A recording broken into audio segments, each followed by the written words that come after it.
viongozi wa jamii ya Kiluo, hasa wabunge, juzi ni nyinyi mmekuwa mnatukana Ruto. Mimi sijawahi kutukana Ruto. Nyinyi mmekuwa mnatukana Ruto juzi, kina TJ Kajwang'. Saa hizi nyinyi mnapiga magoti, mnasema Ruto na Yesu wanafanana. Ni nini mebadilika? Nyinyi watu mlenda shuleni kwenda kufanya nini? Hiyo akili yenu mnasemanga mko nayo ni ya kufanya nini? Mnadanganya, mnabizi, ni watu wajinga kabisa. Jana Ruto ni mbaya, leo ni mzuri, mataka sisi wote tuseme ni wazuri. Naongea na jamii ya Wajaluo. I'm speaking to you today. Raila akiita maandamano Jumatatu muko huko. Jumanne muko huko. Jumatano muko kila siku, hata Jumapili akiita muko huko na mnatupa mawe.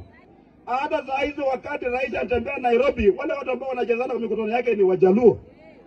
Nyinyi mnafikiri kwamba mnapenda Raila ndio mnaenda kwa hiyo maandamano. Ile kitu ambayo hamjui ni kwamba mnaenda maandamano siku ya kazi, maana hamuna kazi. You don't have job. Hamuna kazi. That's why wakati wote wa siku ya kazi mnapatikana kwa maandamano.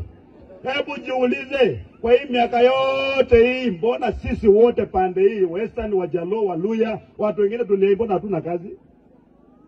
Nyinyi mnaamini kwamba viongozi wachache walikuwa ndani ya serikali, nyinyi mko ndani ya serikali. Vile Waluya wanaamini kwamba Wetangula na Mudavadi walikuwa ndani ya serikali, tuko ndani ya serikali, sisi tumekataa, si ndio? Tunataka Wajaluo pia wakatae kwamba Raila kuingia kwa serikali peke yake, sio Wajaluo wote wako ndani ya serikali. Waje shikana marafiki zake, wakae kwa serikali, wakule peke yao.